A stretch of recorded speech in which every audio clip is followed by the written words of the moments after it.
Alright, so it felt like my mind was playing ping pong the entire time I watched this episode because I was going back and forth between all the emotions going on while watching this episode.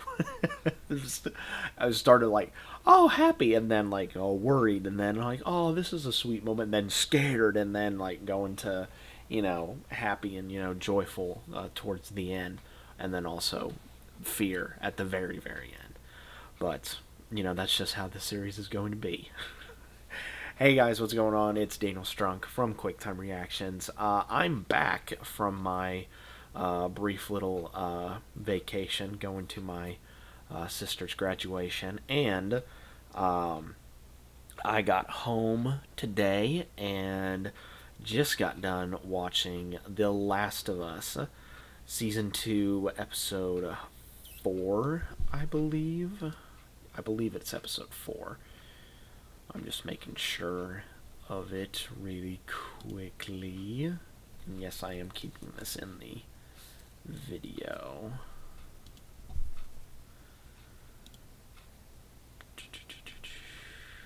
Oh, goodness gracious. Yes, episode numero 4, which is entitled Day 1. So, of course, Ellie and Dina have made their way to Seattle, thinking that it's going to be relatively easy, and they find out in this episode that it is not going to be very easy, as they not only run into more WLF, but also some signs that the group in the woods may not be as friendly as they first thought.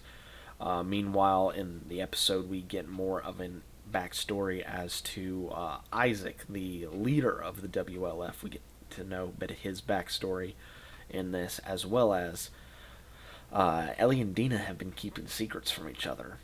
And it ends in this episode where those secrets finally get told.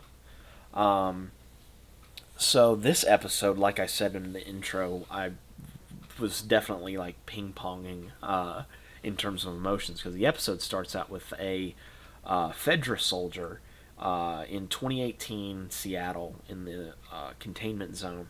He's telling a story, and I hear the voice, and then I see the face, and I'm like, it's Josh Peck.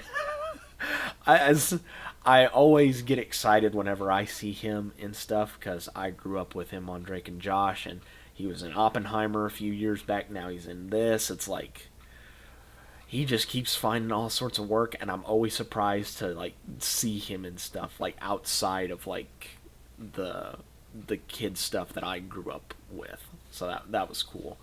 And he's telling the story about how he's wouldn't necessarily say he might have killed a few civilians, but then Isaac, who's kind of the lieutenant of this group of soldiers, played in the game by Jeffrey Wright and also in this show.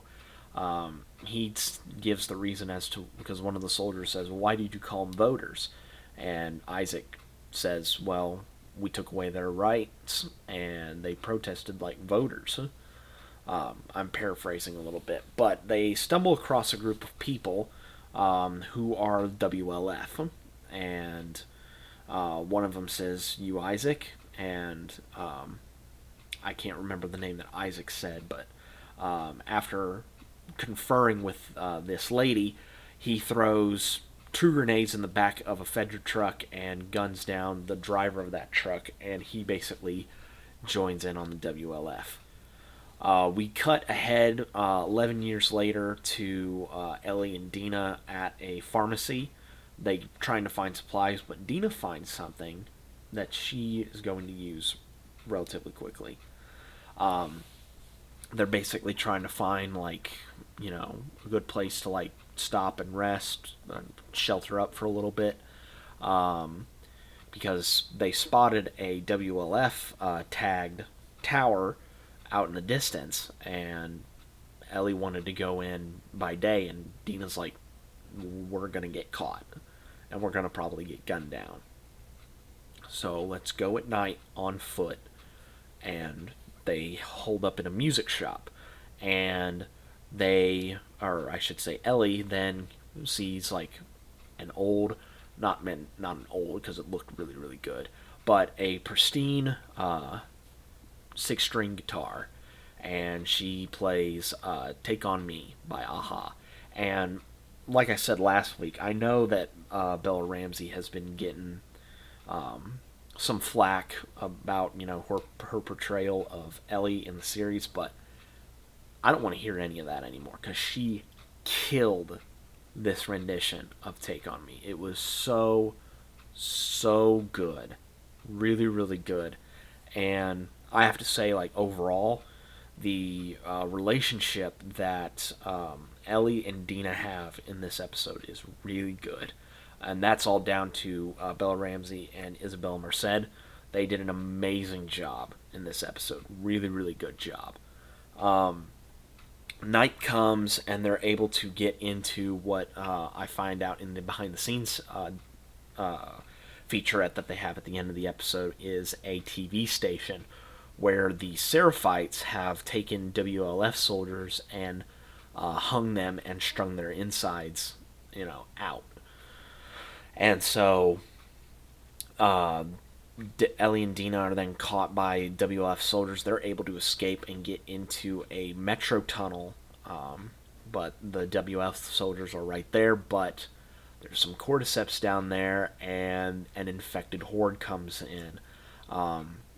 Ellie and Dina get on a train to try and avoid them, but they start breaking through the train, and they have to get on the roof of the train and make their way to a fence, climb over that fence just in the nick of time, try and get through one of those like barred turnstiles for like entry and exit, but they're stuck, and infected is about to bite Dina, but Ellie takes the hit on her arm and they're able to escape. But Dina, thinking that she's going to turn, once they find shelter, immediately has her gun drawn on Ellie.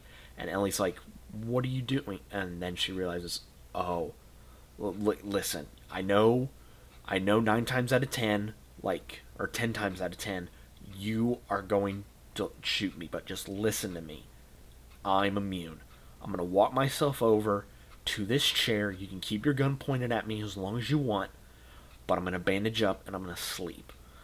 And when she wakes up, a flashlight immediately is on her face, and Ellie's like, it was just rainwater. It's just rainwater on my face that annoyed me. And I also love the fact that in this episode that, Ellie reveals her big secret about being immune, and then Dina reveals her big secret that she's pregnant. Mm-hmm. And after that, Ellie and Dina have a bit of a love sesh in what I assume is a hotel. And, they basically confide in each other, have a really nice, beautiful scene. And then they hear some activity going on, and Dina actually snagged one of the WLF's radios and knows that they are going to Lake Hill. And they're able to spot it from the roof of this hotel, and Ellie's like, "I'm going alone," and Dina's like, "No, you're not. You're bringing me, because we are going to do this together." And that's essentially where the episode ends at that point. Now, I'm going to assume, and I have not played the game, and I also don't care if you say spoiler stuff down in the comments, because I honestly don't care. But I'm just gonna go out on a limb and say that Dina's probably not gonna make it through this season. I'm just gonna put that out there right now.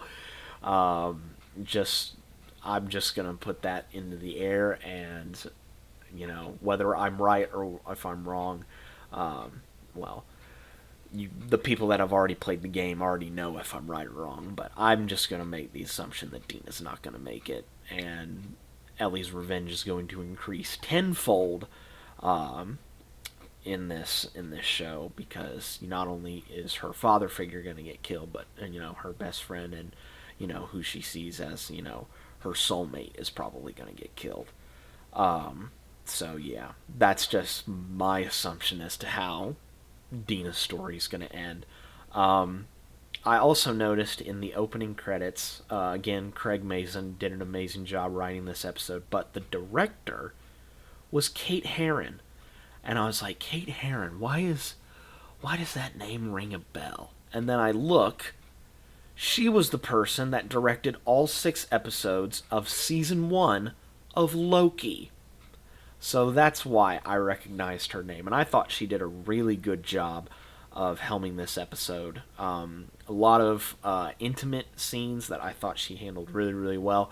The subway, the metro scene, I should say, was also really, really good and really, really tense. So good job on that. Like, good job all around to everybody on cast and crew on this episode. It was really, really fun and really, really enjoyable to watch.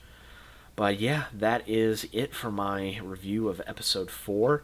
And don't worry, because I'm actually going to be posting another review relatively soon about a movie that I was not actually expecting to play relatively close to where I am. But in the meantime, guys, be safe out there, watch out for cordyceps, and I will catch you guys later.